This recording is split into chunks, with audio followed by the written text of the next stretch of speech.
Marvel's Defenders, Episode 5, subtitle, Defenders Remains, pretty average.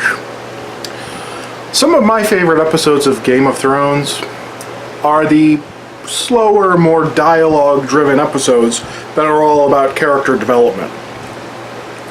For all the big moments people love, sometimes I just like an episode where Davos learns how to read. I'm also a huge fan of Dragon Ball Z. That's a series that gets a lot of criticism for how much time is perceived as wasted on filler, people talking, people charging up, things of that nature before fighting. I'm not sure how much of this episode was the former and how much was the latter.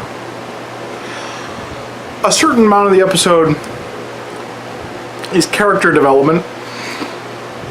There are good moments. There are definitely good moments where people have character moments, development or further insight or interactions.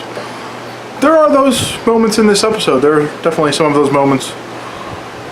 And other parts of the episode feel a lot like people having conversations for no reason, just to have a conversation, just because they're there and that's what they do. And it's alright. It's very alright, you know? It's not super great or inspiring for the most part. A couple of moments here or there maybe really ascend to really good, you know, for a minute or two there. And nothing really is too bad about this episode. No. It was just very okay.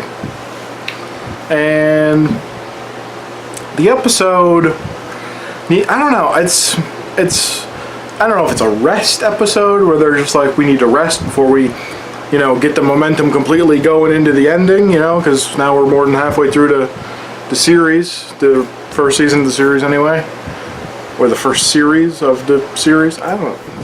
Season, series, that's a job for English people to decide. So I don't know if the end game is gonna, the end game is starting to become clear, you know, it is. The motivations of everyone are starting to become more directly clear, and that's good. And the villains are not more interesting or more compelling than they have been, but they are better founded, maybe. It's not like I relate to them. It's not like I'm like, oh, I see how they feel. I see their motivations, things like that. It's not anywhere near that deep. It's just the exposition they've been doing up to this point about the villains and why the villains are doing the things they're doing is clearer and more defined, and that's good.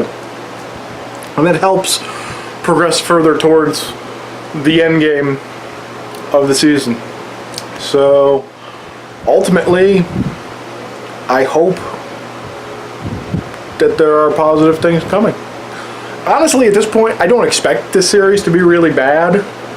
I hope it's not really average, because it kinda has been pretty average so far, minus, you know, some things here and there. But I hope it's really good. It could still go either way at this point. It could go, at this point, with the last, you know, 3 episodes, 6, 7, and 8, it could be great, it could be average, or the end game could ruin it all and it could be terrible. It could still go any number of ways. So I think I'll watch episode 6 and find out, see which one of those directions it's going in. Until then, it's just been pretty average. I'm not upset. I'm not angry about it. I'm just watching it. It's just there. It's all right. Every once in a while, I'm pleased. Every once in a while, I'm kind of disinterested. It's okay. We'll see. Episode 6 coming up.